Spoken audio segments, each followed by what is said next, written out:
Hello. Oh.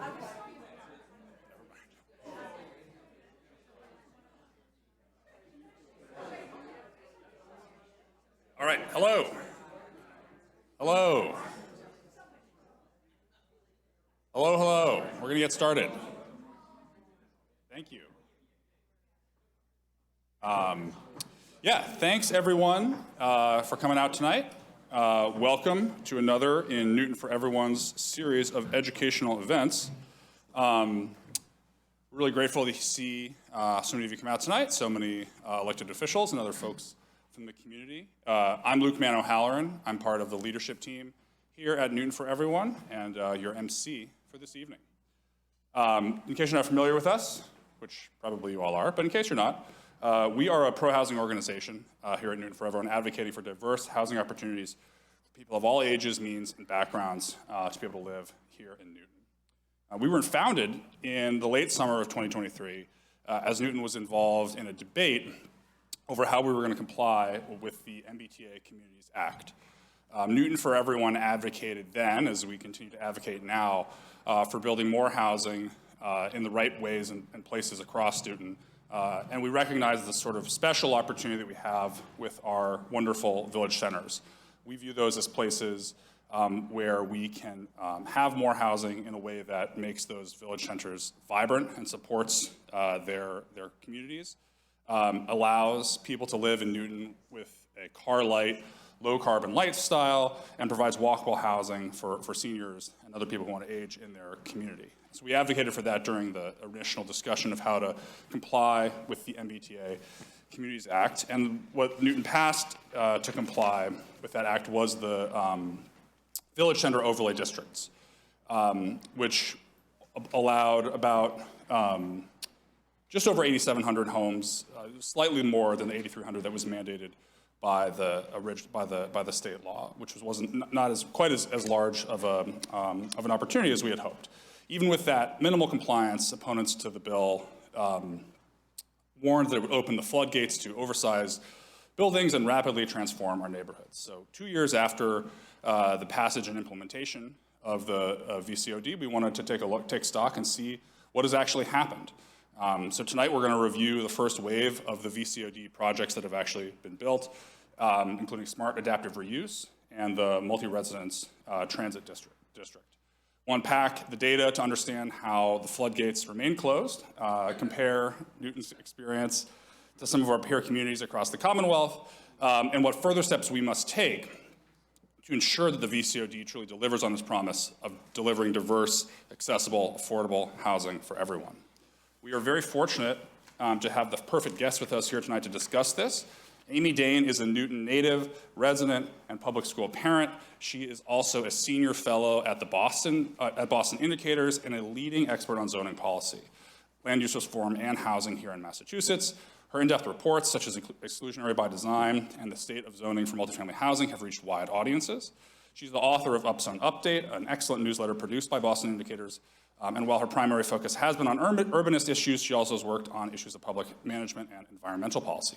So Amy's going to come up here and present her findings and review of VCOD and some of our peer communities, what's been going on over there, and then we'll have some questions. So Amy, please take it away.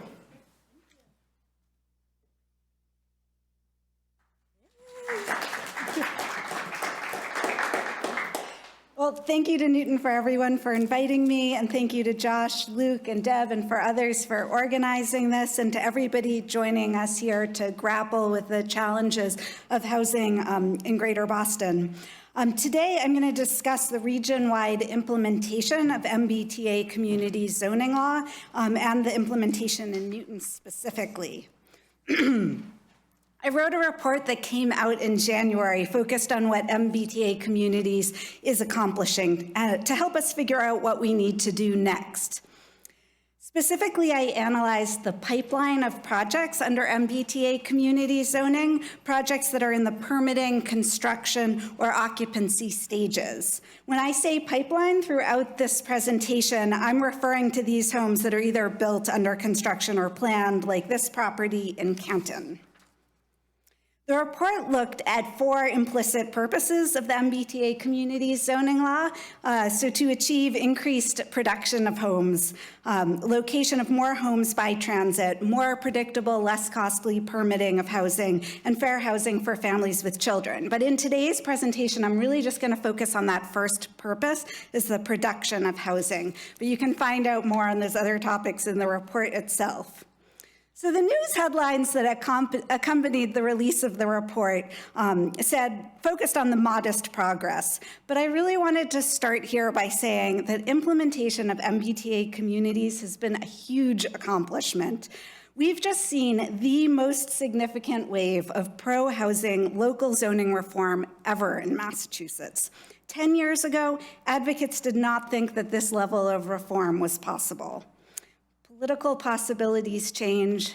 We have to remember that. Still, overall, we're seeing modest rather than transformative gains. Real but modest gains. So I say real because the pipeline has thousands of homes in places people want to live that were mostly not allowed before the zoning reform, or were allowed in really drawn out ways. I say modest because the shortage has been growing for decades. We need hundreds of thousands of homes, so that's the context. The rezonings under MBTA communities covered approximately 1% of the land area of the region, and only allowed moderate densities overall in that 1% of land area, so that's a step. For sure, more needs to be done. This accomplishment has set the stage for further reform. So now, giving that big picture overview of my takeaways, turn to the background. What's MBTA communities? Massachusetts adopted the MBTA community zoning law 5 years ago, January 2021. The law said that MBTA communities have to zone districts of reasonable size for multifamily housing at a gross density of 15 units per acre, within a half-mile of transit stations if feasible. It was a pretty short law, that was most of the law itself. The state adopted implementation guidelines in 2022, and they were turned into official regulations in 2025. Communities adopted zoning to comply in 3 waves. First in 2023, including Newton. Then the bulk passed the zoning reforms in 2024, and then another 50 adopted zoning reforms just in this last year in 2025. The law applies to 177 communities. The law applies to 177 cities and towns, and as of January, when I did the report, 165 communities had adopted zoning to comply, and there were 12 communities officially out of compliance at that point. The ones that are colored in orange here, they look red, that were out of compliance. Many of the communities, for many of these communities, the zoning's brand new. It was just adopted last year or a bit before that. So property owners and developers are still learning about opportunities. In total, tens of thousands of properties were rezoned all across the region. But at the same time, as I mentioned before, that covers only about 1% of land area approximately within those districts. So it's a small overall portion of land, but a lot of individual parcels of land. So production. As of January, when my report came out, the pipeline had 102 projects in it, including almost 7,000 homes across 34 communities. Since January, when the report came out, another 8 projects have entered the pipeline, making the whole pipeline now over 8,000 units. I haven't had a chance to fully update all the slides with the latest numbers, so I'll just share them verbally as I go. So the list is in flux as more projects come up, and some get built and some get rejected through the process. Note that most of these 100+ projects are in permitting, some are under construction, and a few of the homes have reached the final stage of occupancy. We can't say right now how many of these projects will get financing, pass code reviews, get built, but these numbers are really exciting. They're homes that we need. In this map, the blue and green represent all 177 MBTA communities. The 34 green ones have projects in the pipeline under MBTA community zoning. Since January, a few more communities have joined this list, like Pembroke and Brookline. The list includes diverse projects, so many small projects like this double duplex here in Arlington, historic preservation and adaptive reuse like this project in Newtonville, townhouses in Bedford, mixed use in Melrose, and major complexes like here in Braintree. The state's implementation regulations for MBTA community zoning set benchmarks for local zoning. As I looked at those benchmarks in 2022, before any rezoning had happened, it seemed like this is a program for incremental growth. We're not solving the shortage with it, but it's one leg of a long relay. That was my original read, but the state was not asking, so the read was that the state wasn't asking for that much density and not on that much land. But the cities and towns had a lot of flexibility to design compliance zoning districts and rules to meet the benchmarks. And so it was really an open question at the time, even though I had an assumption about how this was going to turn out. And the open question was, how many communities would implement the basic ask to achieve incremental growth? How many would go above and beyond the requirements? And how many would design regulations to avoid growth, achieving so-called paper compliance? So I tried to categorize the communities that are in the pipeline into those three categories. And the next part of my presentation is going to be organized around those categories. And some of you might think, well, this is obvious. Communities wouldn't do more than what was asked of them with this law.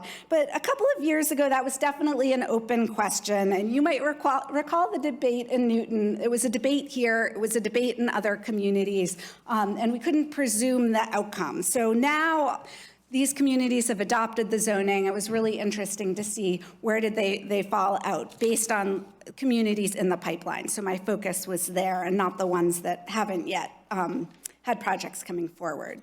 So how did they land?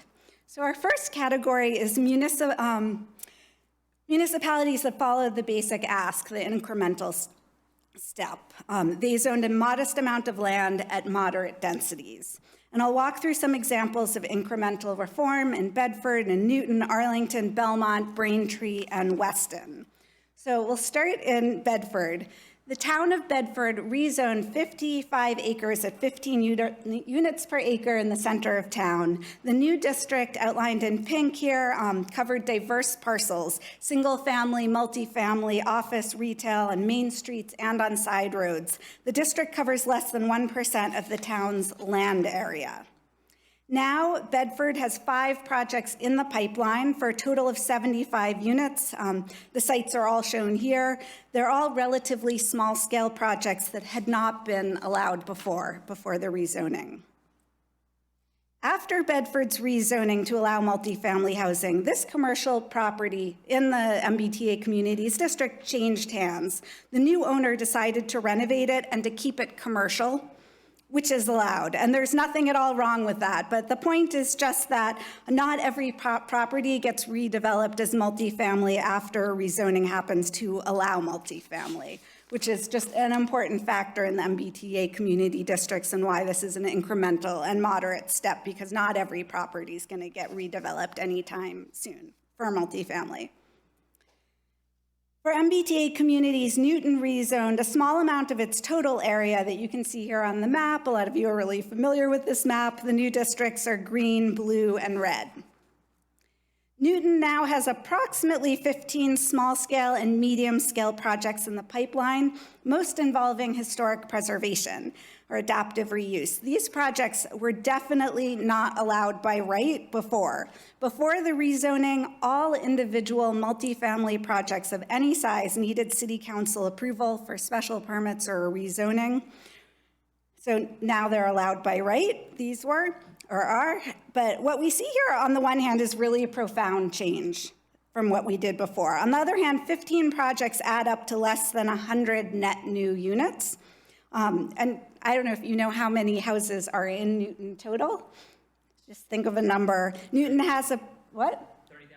Yeah, approximately 33,000 homes. So like a total of net new 100 homes is like a really moderate level of change. It's a minor rate of growth attributed to MBTA communities. Small-scale projects have to happen on a lot of parcels to add up. That's one of like the central lessons of the study. But Newton does have other projects, Northland, Riverside, stuff going up on Washington Street and Crafts Street. City Councilor Pam Wright just provided me with a list of 4,000 units that have been permitted or in the pipeline since 2020. So that is an important, bigger part of the picture, but my presentation focus of this research is on MBTA communities across the region and the impact that this particular reform has had. Arlington, here we've got Arlington's MBTA communities districts in blue and gray, and the tan blob is something else, but this map just shows a section of the whole town.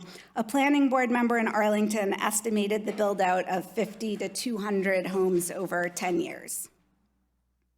Arlington has 4 projects in the pipeline, small scale. This one here is actually slated to go from 2 units to 14 units. This is an important change. What a great place to live. It steps from everything, but the change is incremental in scope. Watertown's MBTA community zoning covers many properties in Watertown Square. It has 2 projects in the pipeline, both more substantially sized than the ones that I've shown you so far. We've got 40 units and 153 units on these 2 properties in the slide. One of the properties is now vacant, overgrown with weeds, shown here. The other's a 1-story retail strip with a lot of parking, and there's actually more pavement in the rear part of it that's not quite shown in the photo. In general, when moderate densities are allowed, we expect large parcels containing small buildings or the rare vacant properties to turn over first. And that's what we're seeing here in Watertown. And I just wanted to point it out here too, because it's something we're seeing in Newton in general, aside from MBTA communities, that where you have small homes on large lots, that's where the teardowns are happening in Newton most often, to rebuild a ranch or split level, for example, into a mansion or a large home. Belmont's Waverly Square, this building is in the pipeline for 5 stories and 44 units. A second project's likely to come soon in Belmont that's an all-affordable development. Belmont, like other communities, rezoned a limited land area, and a subset of properties will get redeveloped. So that's sort of the story of incremental change. Braintree. Braintree has a few districts shown here in yellow, pink, and blue, covering diverse properties, many of which will get rebuilt over time. Notably, Braintree has the single largest MBTA communities project in the pipeline, 752 units in one project on approximately 30 acres. This is a huge, mostly vacant industrial property. As a gym, it used to have an RMV, a lot of pavement, and a factory that's been vacant since I was in high school in the 90s. 752 units is a significant build out. I'd say Braintree is on the higher end of this category of communities aiming for incremental growth. Braintree's build out will not end with this project, but Braintree won't have more projects of this size. That's just like a one-time unique property they zoned at 30 units an acre. Note that Amesbury, Weston, and Braintree have one-time large-scale projects in the pipeline. In Amesbury on 30 acres, in Weston 74 acres, and these are the kinds of projects we'll see once and then they're built out, and the zoning doesn't allow more of them, which is just important for estimating into the future how much build-out we expect from MBTA communities. So yeah, there's a big question to me, and it's sort of one for researchers to look into, is how much potential there is for these large-scale projects across communities going forward. And that really matters for estimating potential build-out.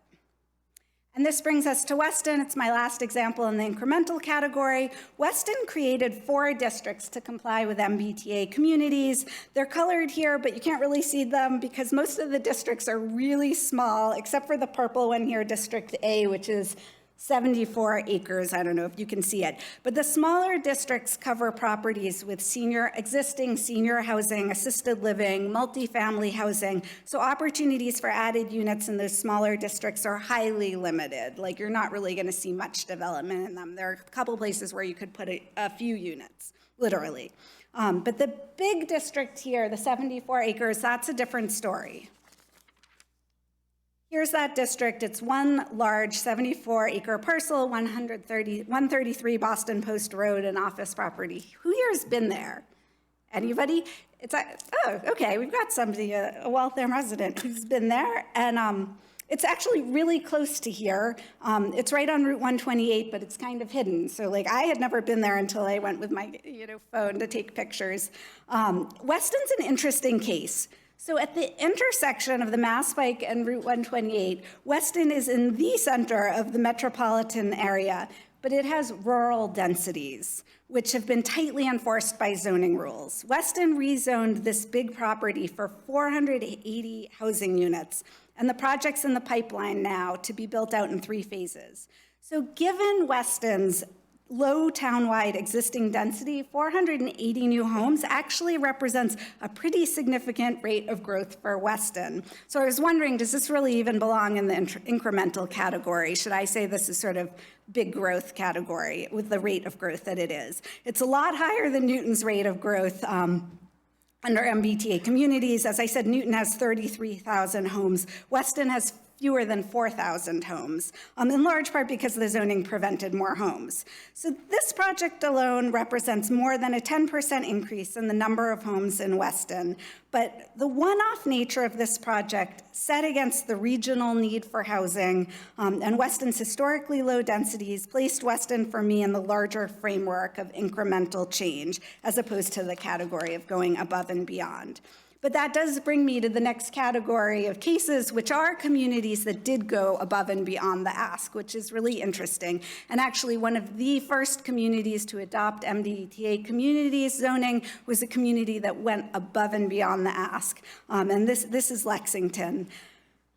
Lexington did this in 2023, months before Newton brought up the question of MBTA community, or Newton was deliberating, but before Newton's vote. So it looked like, hey, if many communities take this path, we could make a huge dent.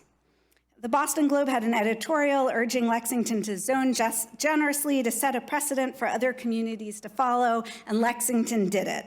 On the pipeline list of MBTA communities projects, these above and beyond communities like Lexington are overrepresented relative to like all communities in the region. Note though that while Somerville and Lowell went above and beyond the state requirements, and they both have many projects on the pipeline list, their rates of growth aren't that high, in part because in Lowell and Somerville they've got already a lot of houses, so they need to add a lot to have a high rate of growth the way Weston has, or Lexington. So the output in Somerville and Lowell look more incremental, even though they're in this category of actually zoning above and beyond what they were required to do. But I really want to talk about Lexington, which is a big case here. Before MBTA communities were formed, multifamily projects in Lexington needed to go for town meeting approval. So I grew up in Newton. Here's my mom. I heard all about the Board of Aldermen growing up. Town meetings were not on my radar. It's not something I knew about. I don't know if any of you, have you been to a town meeting before? A lot of people have been.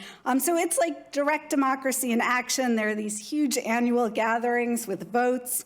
This 3-story mixed-use building in Lexington with 30 units was deliberated at 2 town meetings, like across 2 years, to get approval, before it got approval. So that's like quite an approval process to go through. For MBTA communities, Lexington zoned more land than was required at greater densities than was required by the states, and projects wouldn't have to go to town meeting anymore. As of January, Lexington had 12 projects in the pipeline for a total of 1,286 units, which was actually 1/5 of all the projects on the MBTA communities pipeline, the total regional pipeline. Just these initial 12 projects will make for a 10% growth in Lexington's housing stock, like in Weston, but unlike Weston, which put up a one-time large project, there are more projects to come in Lexington, more parcels covered by Lexington's MBTA community zoning. So this is the point that if every community or most communities did what Lexington did, this initiative might have done it. Like ended the housing shortage, reached the state goal, achieved housing abundance, assuming that market conditions were too aligned to let the developments actually get built. Abundant, affordable housing. And this was, Lexington did this rate of growth and unlocking development potential by still just rezoning a small portion of town. It was like 2% of the town when they were like required to rezone like 1% of the town. So it's not even like they had to rezone the whole town. Most communities, however, did not follow Lexington's lead. And then actually, it's just a complicated story because Lexington actually voted to downzone, to reduce the zoning after they allowed it.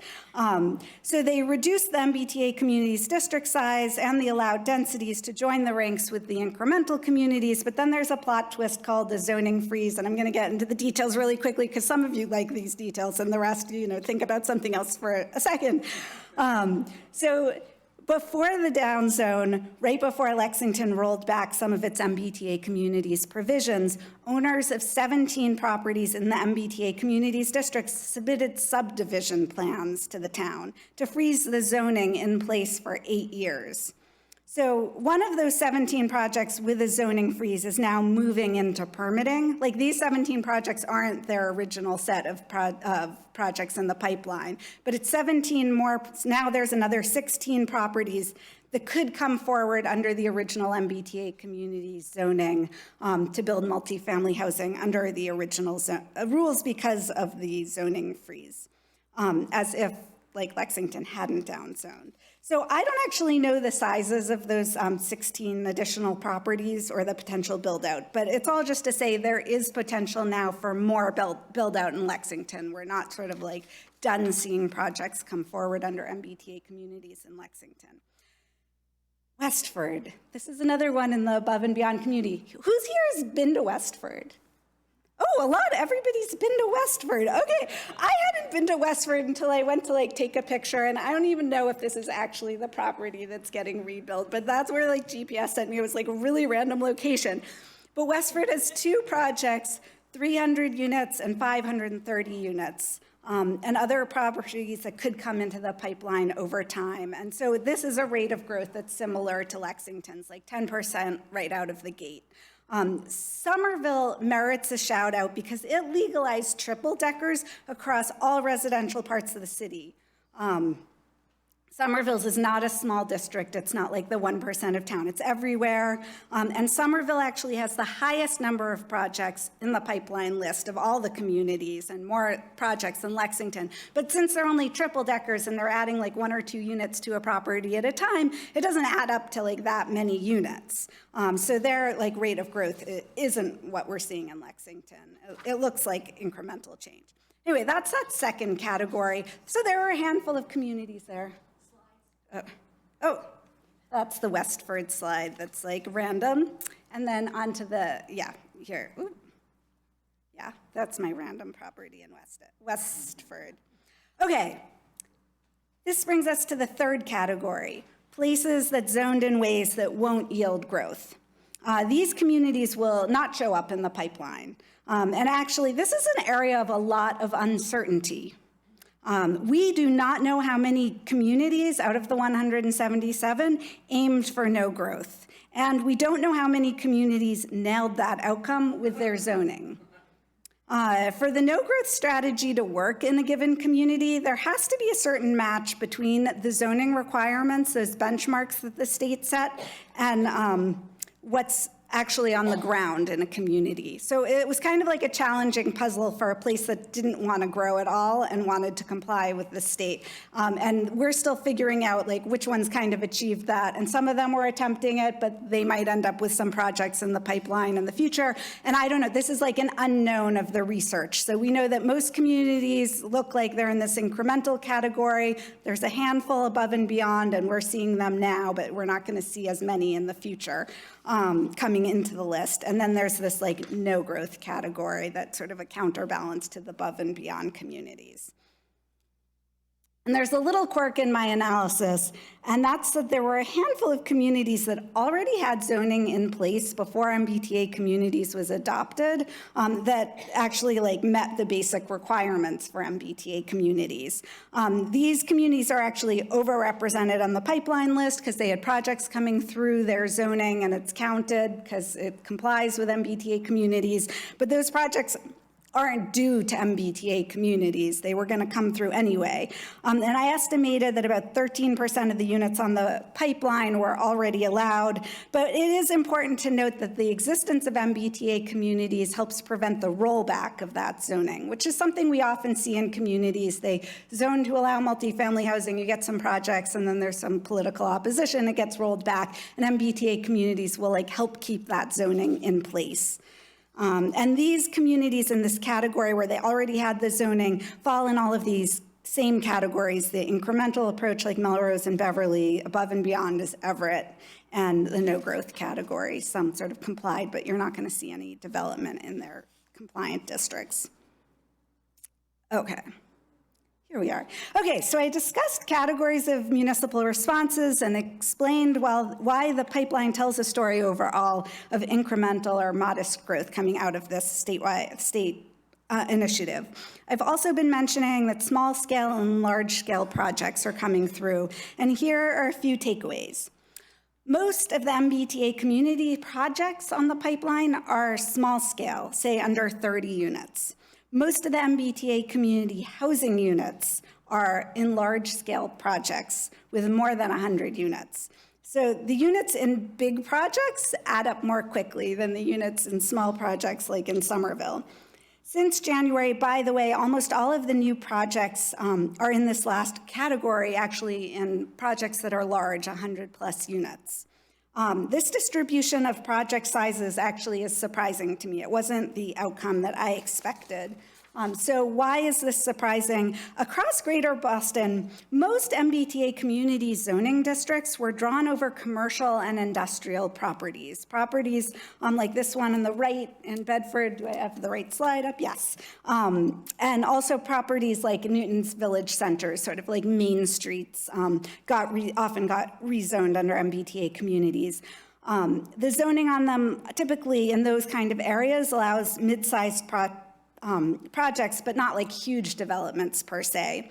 With rare exceptions, communities avoided applying the new zoning to relatively low-density residential-only neighborhoods like this one on the left that's in Bedford, which was rezoned for MBTA communities. So there were exceptions. Somerville was an exception, as I mentioned, townwide upzoning for triple deckers, all residential areas. Newton actually represents an exception for how the zoning was done with the MRT district in particular that was on residential streets, side streets.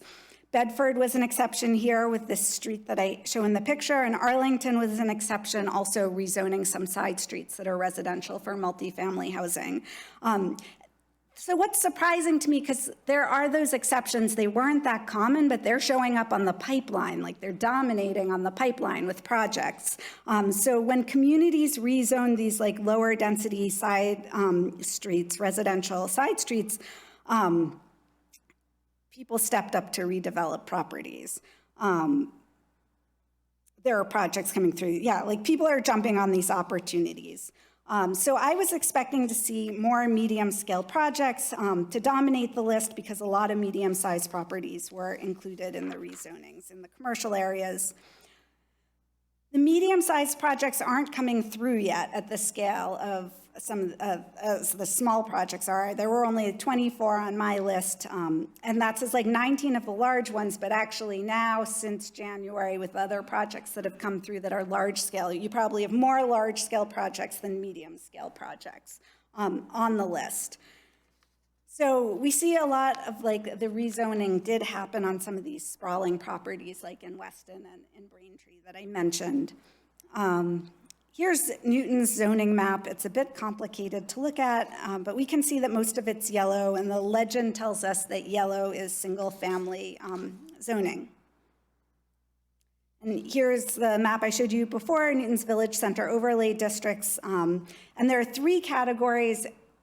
How many worked on, got into the details of MBTA, of the Village Center rezoning? There are a lot of people here really know this stuff, even better than I know this stuff. The Village Center 2 district, Village Center 3 are on mostly commercial properties, right in the centers of villages. And then MRT districts are in green here, and we're drawn on residential properties right near the centers. The different districts in Newton had different standards. In VC 2 and 3, you can have buildings with bigger footprints, and they can have like be 4 or 5 stories, or really 3.5 and 4.5 stories, because the top stories under a slanted roof or setback from the main wall. In MRT, the maximum allowed footprint is much smaller, and the height is smaller. So this is just like a lot of details you can look up elsewhere, but MRT, in addition to all these details, included an innovation that I think is really important for the whole region, for Greater Boston. It incentivized preservation of existing buildings by rewarding preservation with permission to build more units. So basically, for adaptive reuse, you could do 6 units in the primary structure. Well, like without adaptive reuse, I think you could put 4 units on the a property. But with the adaptive reuse, with the preservation, you can get up to 6 units in the main principal structure, and then you can have in another structure 3 or 4 units, and you could actually have like multiples of those. Although it's all like complicated to say exactly what the details are, but the main thing is that they are incentivizing preservation with permission to allow more housing. And this is really important because Newton aligned preservation with housing abundance and housing diversity, as opposed to like aligning the preservation of zoning with mansionization and what exists now. So here's the list. I actually was asking the planning department for an updated list of all the projects, and I know this one's like missing a couple, so that I'll probably have sometime soon. But it is missing a couple of projects in VC2 and VC3. But the main thing here, I don't know if you can read it, but that most of the projects in Newton are in MRT, even though there are a couple more that aren't here, and that most of the projects involve preservation of existing buildings and historic buildings. Like these projects, all of these old buildings will be preserved under MRT redevelopment. So people often use tight zoning as a tool for preservation. And it can work sometimes, but I think that often it fuels mansionization, especially where you've got small buildings on large lots. You'll see tear downs or expansions into mansions because all that's allowed is a single family house. And this kind of zoning, as I was saying, aligns the incentives for housing abundance and diversity. And I think that that's an approach that can be scaled in the region. And I wrote a policy brief about it. You can look up with Boston Indicators. So this leaves a question for us to analyze in Newton, and I don't have the answers for you. But why aren't we seeing more projects in the VC2 and VC3? There are some there, and one theory could be some more are coming shortly. So time could tell, but it also could be that they aren't as feasible, or that when you look at the regulations and what can be built, it could be that tweaks to the regulations might lead to more development or not. But you might recall there was like a lot of debate about how many stories we should allow there, and some pushback, and like developers were telling me that say you have 3 stories already on a property and the building's in use, it's not often going to be worth it to the property owner to sell it for a tear down to add a single story onto it. But it might be worth it if you allowed 6 stories, then you might see redevelopment. And then for people who are doing the zoning, it's to think about, do we really want to incentivize redevelopment of a given property or not? We don't, I think, in zoning reform have to rezone and incentivize redevelopment of every property. We can really get housing abundance looking at a small percentage of properties and think strategically about it. But we have to engage in the process and think about where should the housing go, where can we allow it, where can we shape the rules so that we don't continue to have a housing shortage and a lack of the housing diversity that the region needs. So that's a long presentation. I covered a lot of material, but I just started to sum it all up. MBTA Communities pipeline across the region is dominated by small projects that don't add up to that many units overall. It's also dominated by large projects that add up to most of the units that we see on the pipeline. And there aren't that many medium-sized projects across the region like we would expect in VC2 districts in Newton. So what does this mean? I think that small-scale projects are great and have a lot of benefits. They bring diverse housing to our great neighborhoods, our walkable neighborhoods. But for small projects to add up, we need to allow far more of them. We can't do 1% of your land area for small projects. It's not going to get you very far in meeting the need for housing. So we need to think bigger about allowing small-scale infill across more areas, especially places that are walkable, amenity adjacent, and transit-served. For big projects, one of the things about the big projects we're seeing is like you need 30 acres or 70 acres or 20 or even 10 acres to do a big project. And really across greater Boston, we have a lot more medium-sized, smaller parcels, 3-acre parcels, 1-acre parcels, 4-acre parcels than these like huge sprawling ones. So we should be thinking a little more strategically about those small parcels. Are there places where we can zone more than 15 units per acre, more than 3 stories? You don't have to rezone all of the village centers for 6 stories so that everything gets torn down, but to think about which parts do make sense for 6 stories. And that's sort of one of my messages is give 6 stories a chance, at least in some places, to think about it, to meet our housing needs.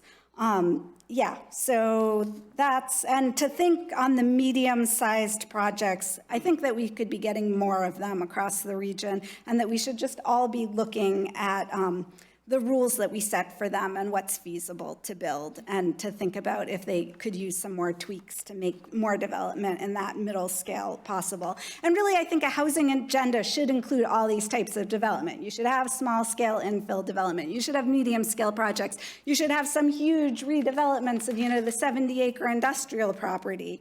And so there's a place for all those things with good planning.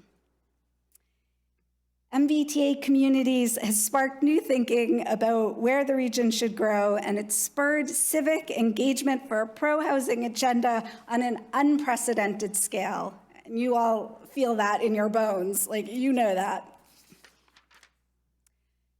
In the state's regulations for MBTA communities, their flexible design and the state's messaging, you just have to zone, you don't have to build. I don't know if some of you are familiar with that messaging and heard that through this process. The Commonwealth was juggling the polarized politics of housing policy. They're polarized.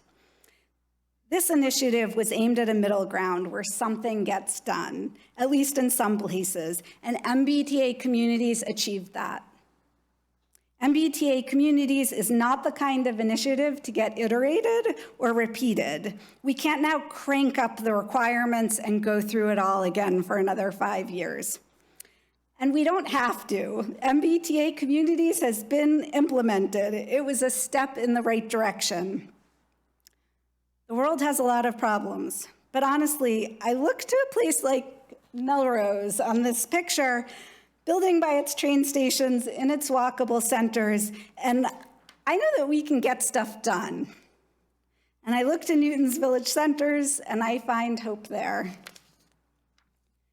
We passed MBTA community zoning in 165 communities. Whoa, that was really hard to do. We legalized accessory dwelling units in Newton and statewide. Cambridge upzoned its whole city. We can get stuff done and we can solve problems. And we have more tools in the democratic box in Newton and the region, and so let's go use them. Thank you.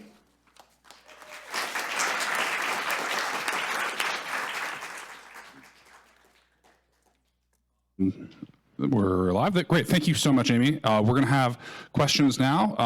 If you're in the room, go ahead and raise your hand.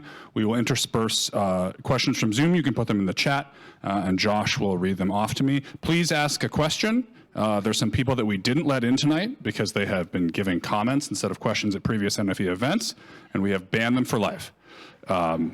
So if you don't want to be banned for life, please do. I actually welcome the feedback. Like, you're all the experts too, and definitely like. I want to preserve a certain amount of ambiguity about whether I'm kidding or not. I'm just looking at some faces. Yeah. I'm going to go first. You talked about how the MRT adaptive reuse incentivizes the preservation of structures as opposed to a tear down to build a big mansion. Can you explain a little bit sort of the economics of how those incentives actually work? Why does a developer use the MRT and do the reuse instead of a tear down? How does that work out economically for them? Oh, so with a tear down in MRT, you can get fewer units. So it's just, I'm like not a developer myself, but we see from the preservation that the incentives are working. We didn't know when we adopted it, would the incentives work? It could have been that developers said, actually, it's worth it to tear it down, put in 4 units, that's maximizing my profits. But it actually, we now know from all of these projects that the incentives are working and that developers are looking at the math and deciding that it's worth more to them to preserve the old Victorian or mansard roof building and put multifamily housing in that structure and add in additional units in the back. And we've seen a bunch of projects come through. So it's in the numbers. They had the freedom to choose to do tear downs and didn't. And it was actually the tear downs for fewer units was allowed by right, just as these were allowed by right, and developers are choosing the preservation. But there's also a math problem where you don't have multifamily housing allowed, and you have a small house on a large lot. That often is where developers are drawn because they see there's a lot of a change in value if they tear down the small house or build onto it and mansionize it if they keep it. But it's like all you can get is 1 unit, and developers are going to come in, and the way to make money is to make it a very large unit. And there's been a market for that kind of housing. But a lot of people are upset about the transformation of communities that felt like they had more of a mix of incomes into communities filled with a lot of mansions and fewer opportunities for diverse housing, and sticking to the zoning plans that we have in Greater Boston is going to get us more of that. There are options to incentivize development of diverse types of housing, and MRT is a great example of that, and it's successful, and we should look at that model and expand it, not only in Newton, but across the region. Did you first? When you said that Lexington had the most units, you meant metro, this region, right? Not the whole state. Oh, I just meant of all of the communities that the MBTA community zoning applied to. So there are 351 cities and towns in Massachusetts, right? And then there are 177 MBTA communities that had to adopt these zoning districts. And then of those, Lexington is the one that's got the most units on the pipeline. But not the most projects, because Somerville actually beats them with projects, but they're all 3-unit projects. So it's not that many units compared to Lexington's. One of the housing issue things that didn't get through at the state level was the transfer fee. And the idea there was in part to disincentivize the tear down to the big single family and incentivize the multifamily or adaptive reuse. Mm-hmm. It didn't pass. Is it dead, or what do you think about the likelihood of it continuing to goose anything? No, so my full focus in my work has really been on the zoning and regulatory policy. So I haven't been working directly on that, but I do think that's an important policy for us to be looking at and studying where it has been implemented and learning lessons from it and potentially applying it. So I don't know the latest in terms of the politics around it, but I think that's an important reform for us to be considering. Yeah, Josh. I'm curious how you're thinking about some of the practical challenges on the ground with VCOD. From what I'm seeing, and by I mean the person who wrote the question, from what I'm seeing, things like permitting timelines, design requirements, and site constraints can make projects pretty difficult to actually get built. How do those factors play into the city's ability to meet the MBTA community's goals? And one thing I keep wondering is why we're seeing so few for sale units, especially when there's clearly strong demand from downsizers and people who want to stay in Newton. So the VCOD rules Yeah, I think that's like, I don't necessarily like have the answers to exactly which parts need the most tweaking, but it's definitely something for us to consider where you don't have more projects in those districts, what's going on. And site plan review, I'm on the planning board in Newton, so I'm like part of the site plan review, but I know that across the region, and what ends up happening often is like some of these processes don't have a lot of guardrails and they can like take extra time, and time is like money, and especially for small scale developers, can be an issue between, like the difference between success with a development and failure. The rate of turnover of projects is really critical for this, especially the smaller scale developers. So I think that site plan review is something that the state should be looking at to create a statutory framework for it, so that people who are undertaking site plan reviews really have clear direction about what is in their purview and what isn't. And overall, like site plan review shouldn't be an exceptionally long process, and it's not a place for like deciding whether to permit a project or not. It's often shaping like the site plan and where there's, where you put like garbage and some access issues. And yeah, it shouldn't be like making or breaking a project, but it is something for us to think about how site plan review goes. And I think we should be looking at things like how much height we're allowing and some of the dimensional requirements to see what's feasible, and also like parking requirements to minimize those. I know that's a controversial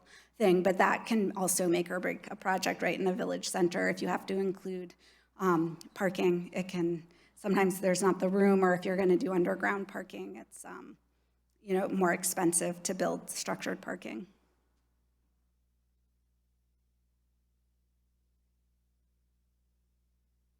Hi, my name's also Josh. I was wondering, do you think there is an enforcement issue with the MBTA Communities Act? And I was wondering, do you think that there is any appetite for further housing reform at the state level? Because from what I've been seeing, there could be like some limited appetite for that, which has been very disappointing to me given the scale of the issue.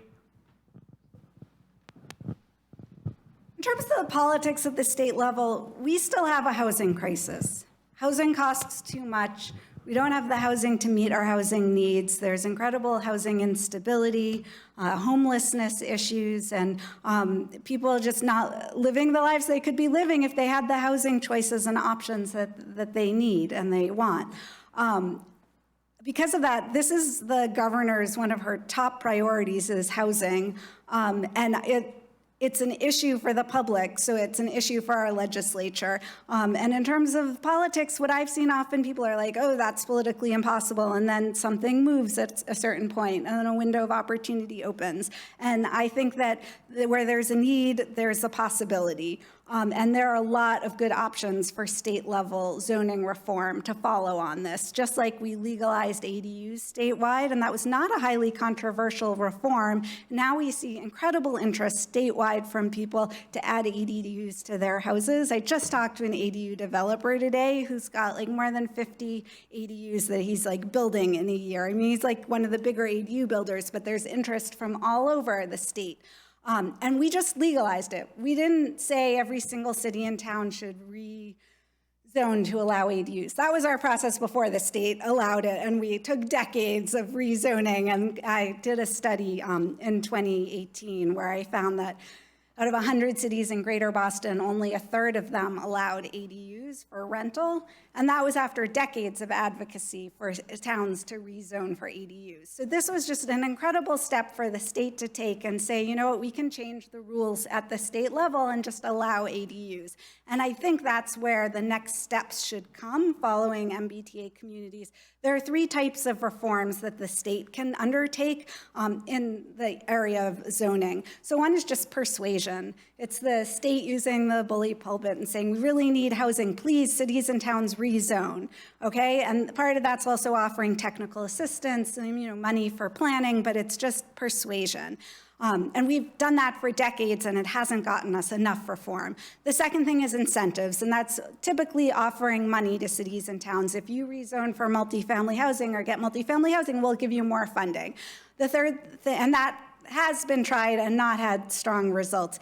The third approach is a mandate. You have to rezone. That's what MBTA communities was. They didn't do the rezoning for them. They didn't legalize that multifamily housing directly. They said, cities and towns, you rezone. So that's what we had, a 5-year process that was really challenging and accomplished something, but not enough, and isn't something that can be easily repeated. So I think that now we're at the 4th stage of this, which is doing what we did with the ADUs, which was statewide legalization, using the democratic tools of state government to allow those units, and that we can think strategically and with good planning to figure out other ways where we can tweak the state rules to allow more housing that's needed in places that are like well-planned and that we're investing in.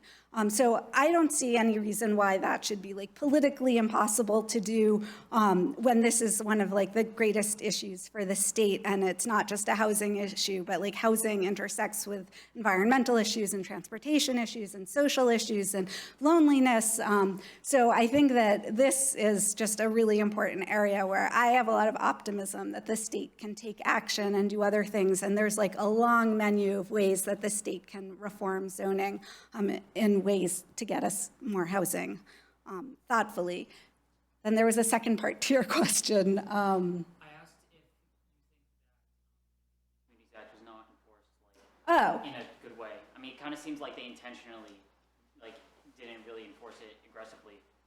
No, I think that it was a political challenge, and that the law itself was very short and a little vague, and then the state administration had to come up with a complicated set of rules to like figure out how to implement it. And when they came up with those rules, they were juggling, as I said, the polarized politics of housing. And so if they went too far and asked for too much, the whole initiative just could have collapsed under its own weight, and that the cities and towns couldn't accomplish the rezoning.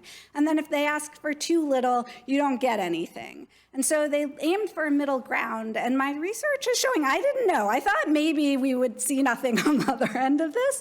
I didn't know. The research is looking like we've got 8,000 units and a lot of projects that I didn't think were going to be coming.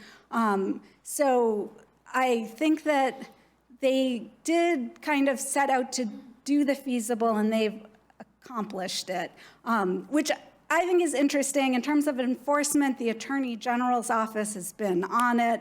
They've been following up. There have been cases that have gone to the Supreme Judicial Court in the state that the Attorney General's office has argued. There's only a small handful of communities that haven't adopted the zoning, and the Attorney General's office is following up. But really, like, those aren't the communities that are going to make or break this. It's kind of, some of them are really strange cases where they even have options for paper zoning, where they don't even have to allow much housing, but they've sort of staked out a position of like not complying. But I don't think in terms of like the housing market and getting the housing we need, that small set of communities is really central. Like, I'm glad the Attorney General's following up on it, but I feel like for housing advocates, let's move on to the next issues, and we don't need to keep focusing on that. Yeah, just one clarification. I want to say quickly, what I meant about enforcement is that, like, I don't think that they should have allowed places to like rezone like apartments and like, have really tight dimensional like regulations. Yeah, no, Lackluster. a lot of people feel that way too, that the state granted too much flexibility for places to come into compliance by just rezoning existing apartment buildings and not get any new housing. So that, like, we could argue that that's possible, and there are a whole bunch of communities that haven't built yet. And like I was saying, I don't know how many are in that category, but it's definitely over time, I think, something for us to debate about how this was implemented. Oh, okay. We have, there we go, a lot of questions online, which is great. Somebody asked very specifically, for an MBTA Communities Act, how does a town like Lexington fit into that? They don't have any commuter rail, T, mass transit. Ooh, okay, yeah. So The law itself just said that MBTA communities shall zone a district of reasonable size. So like, what is an MBTA community? The administration found like a definition in the statute that listed MBTA communities, and it included both like communities that contain stations and communities that are adjacent to communities that contain stations. And they said in the stats, really, like, if you live in a community that has a station or is adjacent to a community with a station, you're riding the MBTA more than you are if you're in any of the other communities that aren't even adjacent to communities with stations. So that was some of their justification for it. Then they came up with different benchmarks for communities to comply, whether you're served by rapid transit, commuter rail, or you're just adjacent, or you're a small town adjacent, and they all had different benchmarks. But Lexington had a train like 100 years ago, and it could have had a train if the red line got extended back out, but instead they've got this amazing rail trail, but it was an adjacent community, and they actually didn't even have to comply in 2023. Their deadline was 2024 as an adjacent community. Newton needed to do it in 2023 as a community served by the Green Line by rapid transit. But Lexington had just adopted a master plan, a comprehensive plan for their community, and had been thinking about addressing their history of exclusionary zoning. And in the plan, a lot of people in the community had gotten together and thought about, you know, what do we want to do to make our community more just? And they had recommendations for allowing multifamily housing. So they'd already been thinking about it, and MBTA communities came and they stepped forward ahead of their deadline, a year and a half ahead of the deadline, and did that rezoning. And then we see all this housing coming through. And of course, there was, as we often see across eastern Massachusetts, some pushback after the housing got proposed. Okay. Thank you. Given the school-age population for the state is projected to decrease by 5%, maybe even more for eastern Massachusetts over the next 5 years, has that projection made cities and towns more amenable to the idea of building more housing, trying to project public school enrollment? I would hope that they would. Yeah, I think that it's something coming up, and people are mentioning that to keep up enrollment and keep our neighborhood schools open across communities, one strategy to do that is allow more housing appropriate for families. I've done a lot of research on this. I didn't tell you like all my background in zoning, but I did these like major epic surveys of zoning across 100 communities and 187 communities back in 2004. And one of the things that I looked at is that communities systematically are zoning in ways to prevent families with children living in multifamily housing, in particular rental housing. And they do that by allowing multifamily housing with age restrictions, but not without age restrictions. So you can build senior housing, but not senior housing. And they do it also by saying you can build multifamily housing, but with only no more than 2 bedrooms per unit. So you don't have like sort of 3-bedroom units that families might prefer. But the thing was, so I found those kind of restrictions in a lot of the zoning. But this was the trick with the family discrimination in the zoning, is that almost all zoning before MBTA communities was required discretionary decision-making in the town. So like a vote of the planning board or a city council for a special permit or for a rezoning.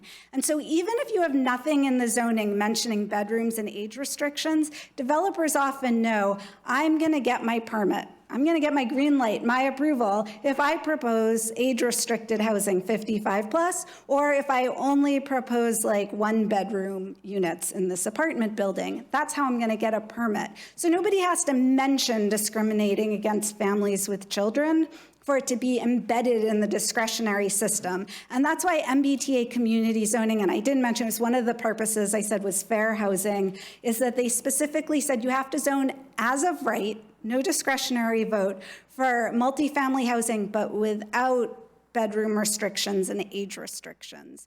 And therefore, builders could come forward with projects that meet demand instead of meeting the sort of biases and preferences of like public officials who are like making local decisions. And that was a real like innovation of MBTA communities, and one that I think is effective. And that's not to say builders can still build, and in Weston we actually see this of an MBTA project community's project that has age restrictions. They can still build senior housing. They can still build studio apartments under this. It's just that the communities can't have restrictions so that builders can build to meet demand, and they're allowed to propose 3-bedroom units if that's where the demand is, or 1-bedroom units if that's where the demand is, instead of having that bias built into our regulatory system. But it would be great if communities now said, like, ooh, we need more like family appropriate housing too, and allow more housing. Not, he's the so the MBTA communities is not really about affordability. I mean, you did keep mentioning affordability, but the truth is none of, as far as I can tell, the projects you went through are really addressing how unaffordable housing is in our region. You talked about the desperate need that we have for the unhoused population, for school teachers, police officers. None of this is really addressing that. And I was wondering if, and ADUs, while being wonderful, are incredibly expensive.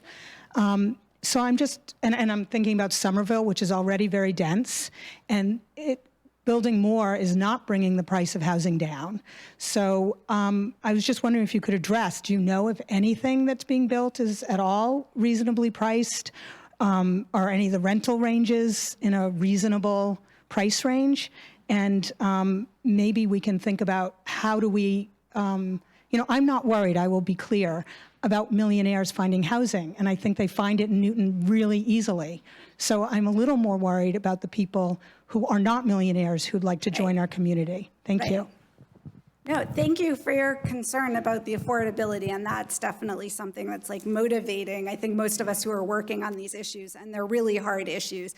And there are a lot of ways we think about it. I mean, one of the things is that when you have a housing shortage, then people bid up the prices of a limited supply of housing. And if you have like an overabundance of housing, that puts sort of downward pressure on prices. And so that's like one of the reasons we're thinking of like you need to be allowing more housing to meet demand to stabilize the prices in the region, and that's a concern for affordability. But we've been creating a shortage over many decades, so there's like a big amount of built up demand, and sort of building at an increment isn't going to get you very far. We're going to need to do a lot more building to like address affordability through the process of building. But that's definitely part of what's motivating this. Another thing is we are seeing more diversity of housing types, so not super affordable. You're right, like you can get small multifamily building where each unit's selling for $1.5 million, for sure, and it's not all affordable. It is more diverse and more affordable than what you might see if you didn't allow the multifamily housing and you get a mansion on a property, or just a duplex instead of the 4 units that you can get in MRT, or 6 units. So it's relatively affordable, some diversity. Another thing is we are seeing some affordable housing developments come through in Brookline and Belmont and other communities that the nonprofit developers are bringing forward through MBTA community zoning. Oh, and in Newton too. Right. Okay, there you go. So like changing the zoning rules doesn't only help the market rate developers, it also helps the affordable developers to build. And so that's like a really important part of this. Another piece is this did not include as a requirement that you have inclusionary zoning, where you have to, within market rate developments, include a certain number of affordable units. But I think, I'm not sure the count of a lot of communities have their own inclusionary provisions. So you're getting some small amount of deed-restricted affordable units within the market rate developments. Now you can look at the rents or the prices of the affordable units and be like, whoa, that's affordable to households earning 80% of area median income in a region where 80% of area median income is high. So you're like, you look at those rents and you're like, that's not incredibly affordable. But one of the things we found, there was just a study that CHAPA did on housing vouchers, and that they're often like used in inclusionary units. And so that's like a double subsidy, and that often the people who move into those units that are priced to be affordable to households earning 80% of area median income actually end up accessible to households earning 50% or 30% of area median income when people who have housing vouchers bring them to those units. So it does end up being a source of affordable housing, even for the lower income households. But there are so few of those units relative to need. So it is like affordable housing, like truly affordable housing. It's just like a major challenge for the region, and one that like takes a lot more thinking, and that this initiative in and of itself is not going to like solve the like need for deeply affordable housing, and especially with the income economic polarization of our region, of like great differences in wealth between the upper ranges of income and lower ranges. So. Well, thank you. We'll go to an online question in a second. We actually did have a great video presentation, a movie night we had for our last event that addressed this exact question about the role that market rate development has to help with affordability. And that's linked on our website if anyone would like to check that out as well. But yeah, here's another online question. I'm going to try to put some quick and easy questions in there. Councillor Wright wanted to point out that Newton doesn't itself have a density limit for VCOD, and number of projects are actually quite high density. MRT, the Rice Valley project, is 170 units per acre, and the La Roma project in West Newton, I don't know if those are the real names for them, are over 190 units per Right on. acre. Councillor Wright is right on with that. And I think it was a great way that Newton did the zoning. Some places said, okay, we only have to allow 15 units per acre. And they put that density limit into the zoning. And Newton decided to do it really about the form of the multifamily housing. So like the height limits and the footprint of it, and setbacks and what those requirements are. And then within that form of the multifamily housing, you can put as many units in as will fit, given building code limits and what the market can afford. So that does mean that in some places, you can get much greater densities than technically 15 units per acre, because they're not limiting it on that. They're limiting it by the size of the buildings. Another super quick question. Roughly what percentage of communities fell into the paper compliance category? So that's the big question that we're trying to figure out, and we don't have the answer to, but it's definitely for people to be studying, because it's really hard to read the zoning and know exactly from like looking at the zoning and what's on the ground. In some cases, it can be clear that you have like a brand new multifamily development by Avalon, and that's where the like district is, and you're not going to rebuild it, and the zoning doesn't allow any more units. But often it's slightly more complicated, or sometimes the zoning's around like a recent large-scale apartment building that was built, but then there's another piece of property next to it that got included in the district, because the state had all these benchmarks that you couldn't have a sub-district that was less than like 3 acres or 5 acres, or there was some limit. And so it might be that that multifamily project that you're putting your district around was really on 2 acres, and then you have to extend it to some other properties that might get built.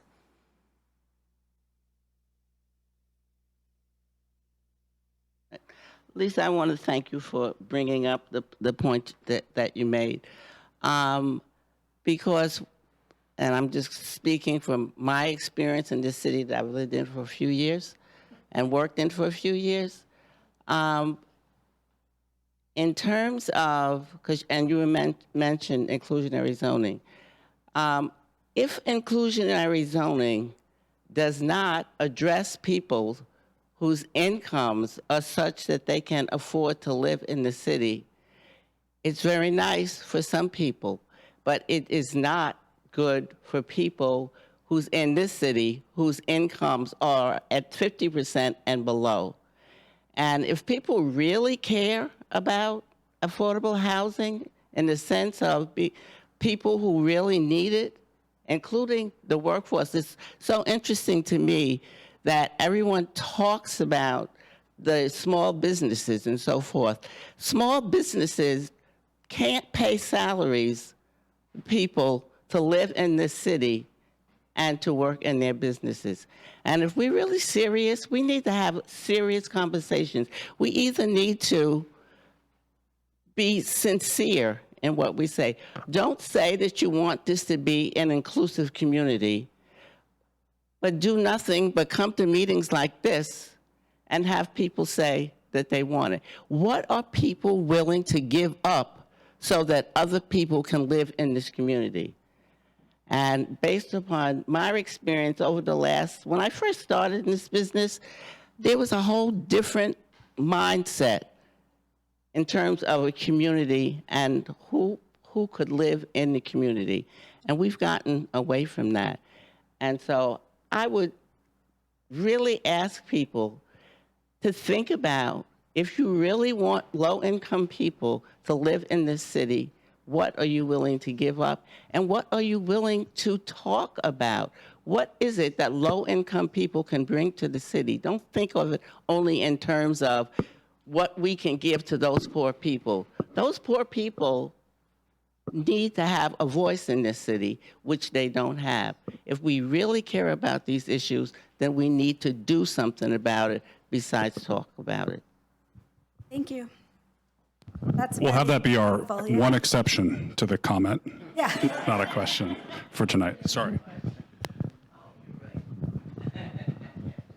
No, just thank you very much for sharing that. I really appreciate the comment. And it's for us all to think about and act on. Amy, of the three broad categories that you framed at the beginning of communities, sort of fair, good, great, Okay. I might have missed it, but where did Brookline end up on that categories, among those categories? Ooh, I would put Brookline in the incremental category. So the thing was, when I did this in January, Brookline hadn't shown up on the pipeline list, and my report was really just analyzing the communities that had projects on the pipeline. But since then, Brookline has, since January, entered with 2 projects on the pipeline that are both affordable housing projects, like by their housing authority or something.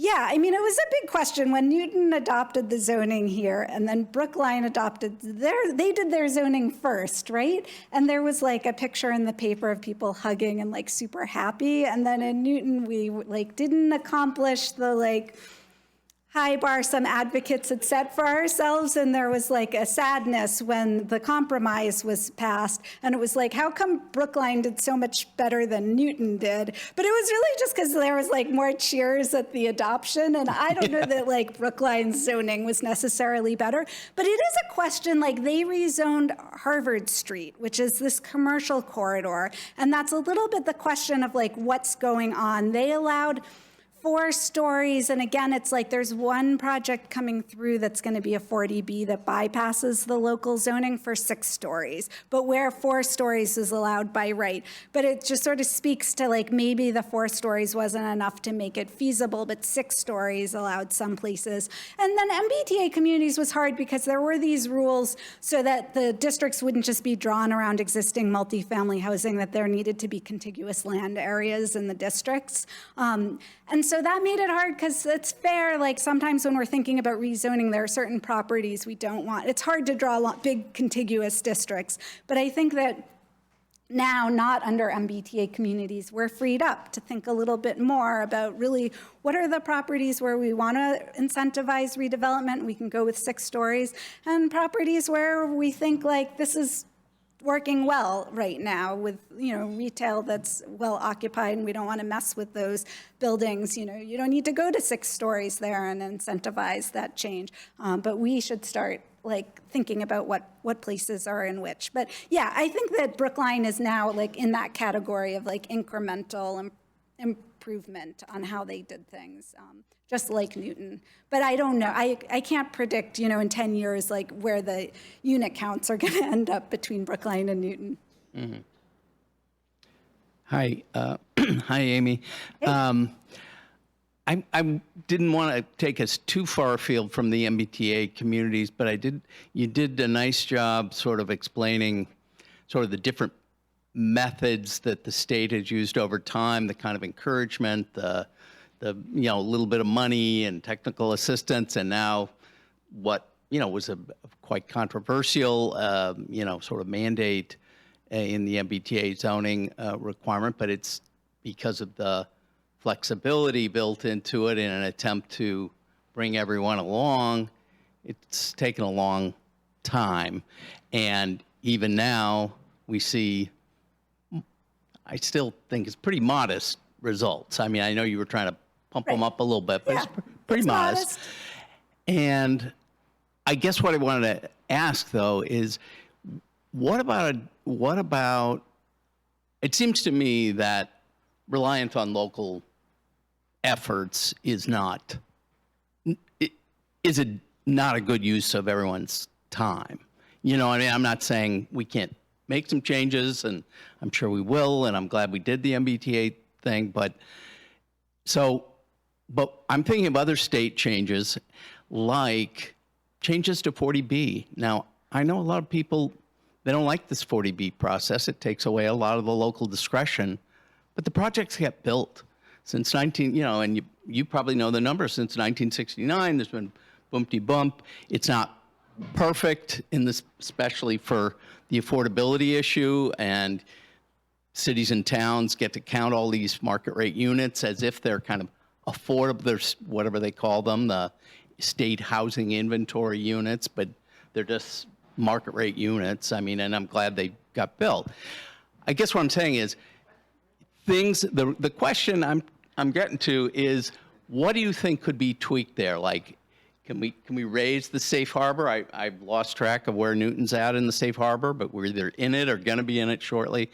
Raise it to 15%, or I'm not sure exactly. But do you think that kind of a change could create a bigger volume of housing production?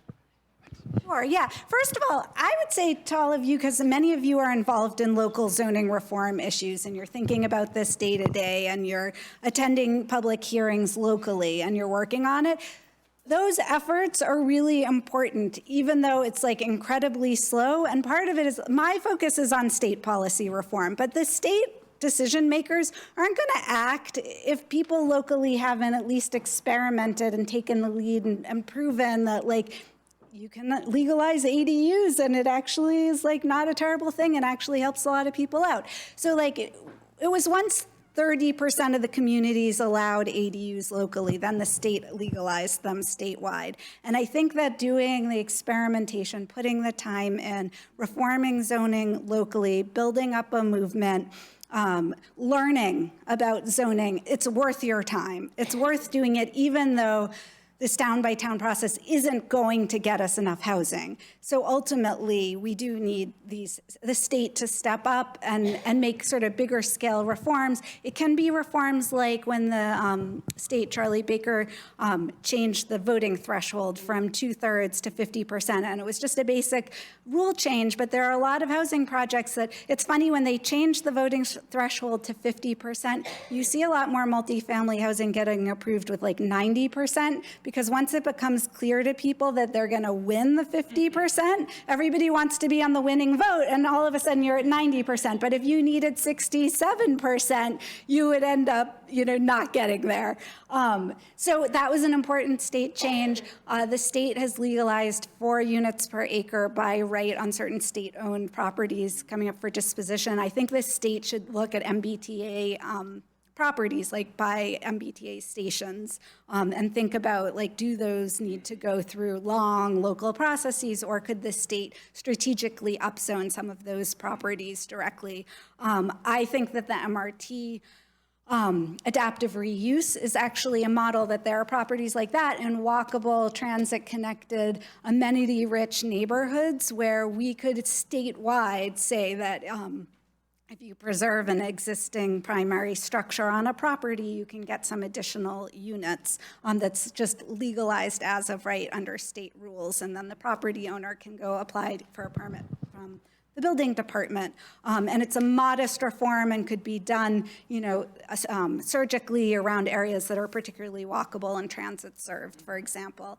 And there are a lot of other opportunities, in thinking through 40B reforms is definitely in that. Also thinking about if there are changes to parking policy that we might be able to do at the state level, or more legalization of duplexes and 4-unit multifamily buildings in certain areas. So yeah, there's like a big menu, and 40B would be on the list. And I like welcome ideas from anybody if you just have like a brainstorm about like, here's a tweak we could do to state policy that would get us more housing in great places without sort of like all the angst of the local process. Thanks. That's all the time we have for questions. Thank you so much, Amy.